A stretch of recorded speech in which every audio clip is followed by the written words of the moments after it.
Hello everyone, my name is Lowko, and today we're gonna be playing that guy with the massive hammer. I've seen a couple of comments of you guys like that. Lowko, go ahead and play the guy with the massive hammer. Today, we're gonna be playing none other than a Reinhardt, one of the tanks of the game. And we find ourselves on the defending team on Numbani. Now, it's going to be obviously me on the Reinhardt player. We have a couple of allies as well. But my goal for this game is not so much to do as much damage as possible, although we did just eliminate their Tracer player.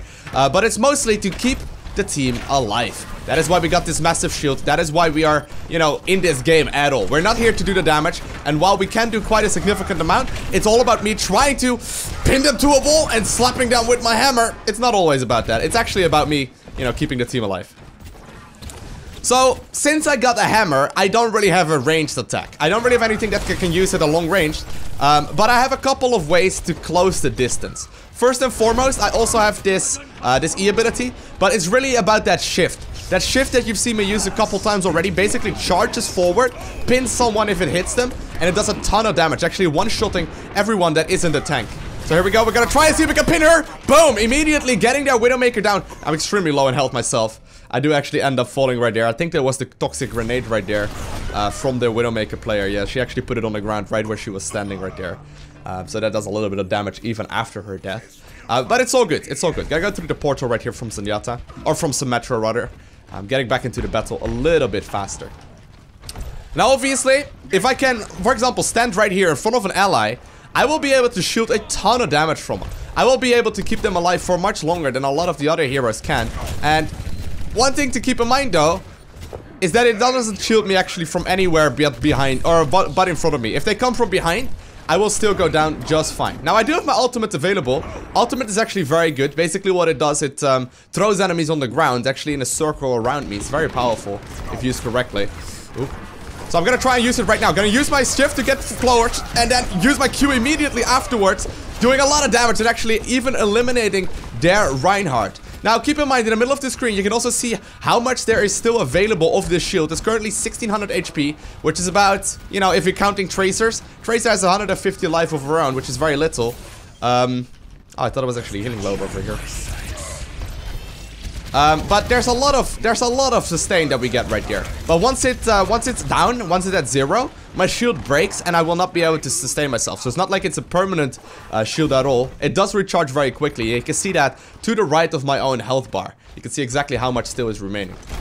Now I know there's a health globe right down here, so I'm gonna grab that real quick before heading backwards.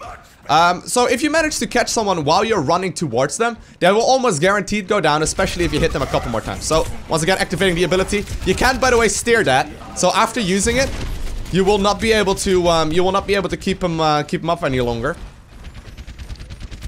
So even if you activate the ability while going outside of the level, you will still go down. Got Reaper pinned to the ground, immediately eliminating him, but also sort of sacrificing myself by doing that exact thing right there. I guess that's still worth it because we're on the defending team, but as you can see, that may have been a bit too much of a committal.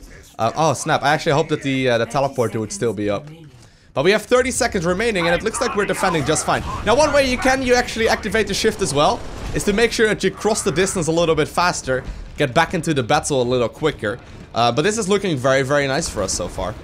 I mean, they have only 15 seconds remaining. Obviously, there is an overtime if they do manage to grab onto this point right now. But 10 seconds remaining, I'm just gonna stand right here and just see if I can, keep them at a distance. I can sacrifice myself at this point just to make sure that they don't grab it. And while we may actually end up falling one more time there, that was totally worth it just to buy a little bit of time and take the victory for the team. So, very nice little game right here with Reinhardt, an extremely powerful hero, especially when played correctly. Now, sadly, we aren't going to be the player of the game. Looks like Hanzo is going to be that guy. Honestly, I don't think I've seen Reinhardt be a player of the game a single time yet. He just simply, tanks a lot of damage. He does a lot of sustain for the rest of the team, and he can do, he can do a lot of damage as well, but for the most part, it's just by keeping the team alive. That is where you shine and where you are going to be most useful. So I hope you guys enjoyed this video. If you haven't already, hit the like button. If you want to see more, hit the subscribe button as well. And I want to thank you guys all for watching. Have an amazing day. Do not forget to smile, and I'll see you in the next one.